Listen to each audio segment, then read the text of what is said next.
What is going on, guys? Mobile Carrier News here, and T-Mobile is not only in partnership with Nokia, but with Ericsson on helping them deploy and basically upgrade their 5G network and spectrum. And in this article, they said they are okay with having both. They think having more is better or more advantage to them. And I can honestly see why, because T-Mobile not only has a lot of spectrum, they have a ton of spectrum. They started buying up a lot of spectrum even before like the full finalization of Sprint, and basically consuming them as a whole before they got their 2.5 gigahertz spectrum. And they honestly need both partnerships. They think having two will give them a better not only a better network but better capacity. They have double the equipment, double the hardware and software. Yes, both Ericsson and Nokia use different equipment and different things, or different RAN, if you guys will say that. But T-Mobile they respect on the partnership that AT&T took. They basically crossed Nokia off, and they chose Ericsson to better deploy their 5G network and spectrum, which I totally understand what they're going through.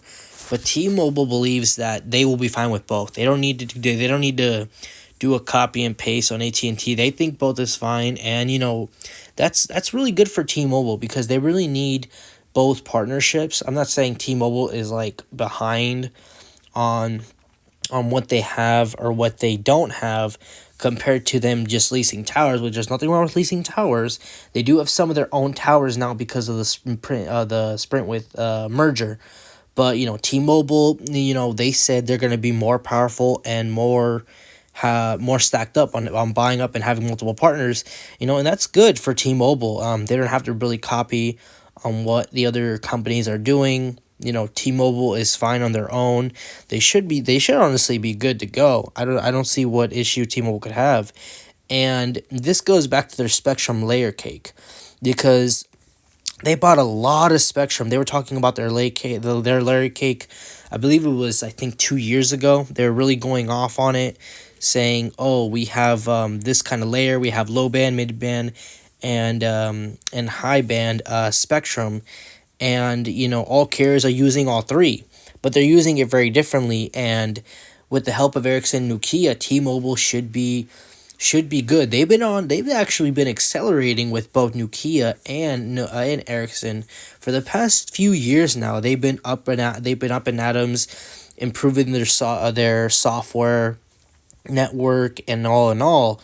And like I said, after they acquired Sprint, they basically got more spectrum, more piece of the pie, if you will.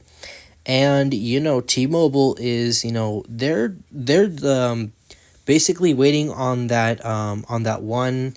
What's that one? What's that one? I'm trying to remember what that one spectrum is. They bought a chunk of it. I don't remember what its name is. I'll make a separate video for that. But they bought a lot of that spectrum, and they're waiting for that to be passed so they can use it and basically take full advantage of it. But right now they're doing pretty good. T-Mobile has around 600 to 800 megahertz of a spectrum, low band and mid band, and they're using it very, very smartly.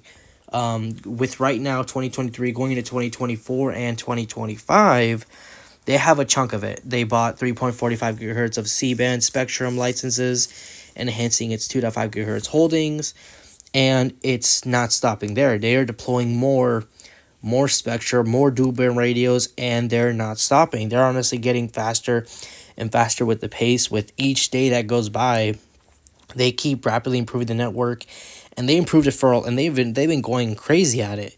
And basically with the issue with Dish, with the the 800 megahertz that they want, it's been an ongoing issue.